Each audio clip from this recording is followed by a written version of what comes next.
Guys ২ দিন আগে চলে গিয়েছিলাম শেরপুরে। শেরপুরে একটা ভালো মাদ্রাসা খোঁজ পাওয়ায় আমি আমার মেয়েকে ভর্তি করার জন্য সেখানে চলে গিয়েছিলাম। কিন্তু চলে গিয়ে দেখি যে সেখানে কোনো মাদ্রাসার খবর পাওয়া যাচ্ছে না।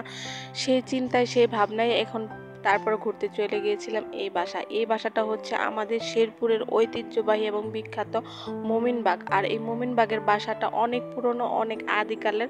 আমরা জন্মের পর থেকে এই বাসাটা দেখতেছি এরকম কারুকার্য, এরকম একদম পুরাতন বাসা। তো এইখানে চারপাশ অনেক সুন্দর, চারপাশে অনেক জায়গা নিয়ে এই বাসাটা, শুধু সামনে না পিছনেও অনেক জায়গা রয়েছে। তো আমি আপনাদের ছোট ছোট করে একটু একটু করে ঘুরে দেখাবো যে এই বাসাটার পুরো পুরো ভিউ আপনাদের দেখাবো। তবে আমি প্রথমে ভাবছিলাম এখানে কোনো লোকজন থাকে না, তবে সামনে গিয়ে দেখি যে ভিতরে লোক আছে। হয়তো বা এই মোমিন ভাগের কোনো মানে কোনো বংশধর এখানে থাকে। তো যাই হোক, তাই বেশি সরগম করা যাচ্ছিল না, একটু আস্তে আস্তে করে আমি ভিডিওগুলো ধারণ করতেছিলাম। তো যাই হোক, এই মোমিনবাগের বাসাটা কিন্তু অনেক পুরনো, আর কারুকাজগুলো দেখেই বুঝতে পারতেছেন এইগুলো অনেক পুরনো এবং অনেক আগের, মানে আগের রাজা বাদশারা যেভাবে চলতো তিনি নাকি সেরকমই চলতো। তিনি কে ছিল সেটা আমি ঠিকভাবে জানি না, তবে একজন রিক্সাওয়ালাকে জিজ্ঞেস করেছিলাম, তিনি বলেছে যে তিনি নাকি সেই সময়ের চেয়ারম্যান ছিলেন, সেই চেয়ারম্যানের আমলে সে অনেক বড় লোক ছিলেন, অনেক ধনী ছিলেন, সেইভাবেই সেই বাসাটা করা। আর সেটা ছিল সামনের ভিউ, আর সামনে অনেক ফুল গাছ ছিল, এখন নাই, আমরা জন্মের পর থেকেই দেখতেছিলাম, মাঝে মাঝে স্কুল লাইফ কলেজ লাইফে এসেও দেখেছি। তবে ওইটুকু ছিল সামনের ভিউ, আর এগুলো হচ্ছে পিছনে মানে পাশের ভিউগুলো। আর পাশের সেম এরকমই অবস্থা, কোনো কারুকাজের কোনো ডিফারেন্ট কিছু হয়নি এখনও না, অনেক পুরনো, মাঝে মাঝে রং করা হয়, রং করাতে এইগুলো আরও বেশি সুন্দর দেখা। তো এগুলো দেখাশোনার জন্য অনেক লোক আছে, তারাই দেখাশোনা করে, কিন্তু এখানে কোনো পাতা ছেঁড়া যাবে না, কোনো ফুল ছেঁড়া যাবে না, শুধু দেখতে পারবেন। তো যাই হোক, এগুলো ছেঁড়া উচিত না, কারণ গাছের ফুল গাছে মানে, গাছের পাতা গাছেই মানে, আর গাছের যেহেতু জীবন আছে তাদেরকে কষ্ট দেওয়ার কোনো দরকার নেই। তো আমি একটু একটু করে সব কিছু দরজার সামনে গিয়ে একটু একটু করে ভিউ দেখালাম। এখন দেখাবো আরেকটা সুন্দর জায়গা, সেটা হচ্ছে তাদের পুকুর ঘাট। পুকুর ঘাটটা এত শক্ত, এত পুরনো, এগুলো বাড়ি দিলেও ভাঙবে না, এরকম অবস্থা।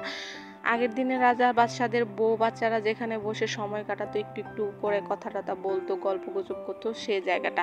আর সেই জায়গাটা দেখতে পারতেছেন অনেক বড়, অনেক বড় জায়গা, এবং আমি সেখানে গিয়ে পাটাও ধুয়ে নিলাম, আমার কাছে এত ভালো লাগতেছিল। কিন্তু পানিটা ছিল অনেক মানে ঠান্ডা। আর চারপাশে অনেক সুন্দর থাকলেও কেমন জানি একটা গা ছমছমে অবস্থা, ভয় লাগতেছিল যে একটা মানুষ চারপাশে নাই, আর ভিতরে মানুষ কিভাবে থাকে কে জানে। তো যাই হোক, পুকুর ঘাটটা কিন্তু সত্যি অনেক সুন্দর, আর এখানে কিন্তু সিনেমার শুটিংও হয়। সিনেমার শুটিং বলতে আমি একটা সিনেমা দেখেছিলাম, সিনেমার নামটা মনে নাই, এই পুকুর ঘাটে আর এই বাসাতে শুটিং হয়েছিল, মানে দেখেছিলাম, মানে টিভিতে দেখে চিনতে পেরেছিলাম যে এখানেই মানে শুটিংটা করা হয়েছে। তো যাই হোক, পুকুর ঘাটটা কিন্তু সুন্দর, পুকুর ঘাটটা দেখে নিলাম। এখন দেখাবো গাছে কিন্তু অনেক লিচু, কিন্তু আমার মোবাইলে মানে লিচুগুলো ভালো করে দেখা যাচ্ছিল না, অনেক লিচু।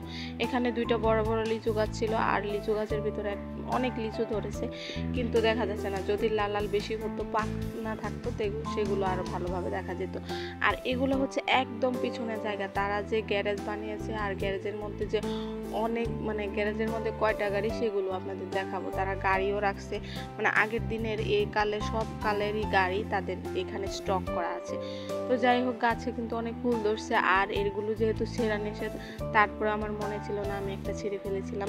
আর এই গাছটা ধরাতে যে যারা এগুলো পরিষ্কার করে আমার সাথে প্রায় ঝগড়ায় করারই অবস্থা, যে এগুলো ধরছেন কেন বা নষ্ট করতেছেন। আমি বললাম যে না, একটু ছবি তোলার জন্য ধরছি। তো যাই হোক, এখানে ছিল 3টা গাড়ি, এখানে ছিল 2টা গাড়ি, মোট 5টা গাড়ি। তো গাড়িগুলো পুরনো আইটেমেরও আছে, নতুন আইটেমেরও আছে। তো গাড়িগুলো দেখতে পাচ্ছেন এখানে, মানে একটু ভিউ, আমিও একটু ছবি টবি উঠিয়ে নিলাম, একটু ভিডিও করে নিলাম। তো যাই হোক, এই বাড়িটা অনেক পুরনো থাকলেও কিন্তু এই বাড়িটা অনেক সুন্দর। তো যাই হোক, এটা হচ্ছে সামনে থেকে যাওয়ার মানে যাওয়ার রাস্তা এবং বের হওয়ার রাস্তা। তো আমি এখন চলে যাচ্ছি। সবাই ভালো থাকবেন, সুস্থ থাকবেন, ভিডিওটা শেয়ার করবেন, আর আমার চ্যানেলটা সাবস্ক্রাইব করে দিবেন।